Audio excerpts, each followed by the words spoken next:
when I was a little kid, I had a career list, and it was astronaut, biologists, and geologists.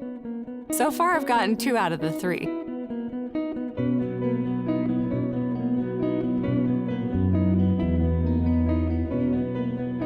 I was always very interested in viruses. I started getting interested in DNA and viruses when I was about 16 and was working in public health. We were studying HIV integrase and trying to come up with some treatments for HIV. That led to a PhD at Stanford where I was looking at viruses such as monkeypox and smallpox and Ebola, Marburg and Lassa fever.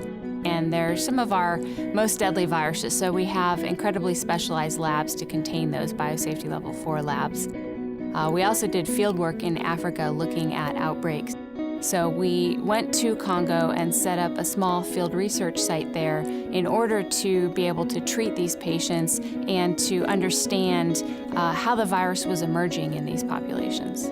I've always been interested in DNA and physiological responses at the cellular and the molecular level. So at the cellular level, I think that's one of the most exciting things for me on space station is to take a look at all these processes and how they're influenced by the lack of gravity.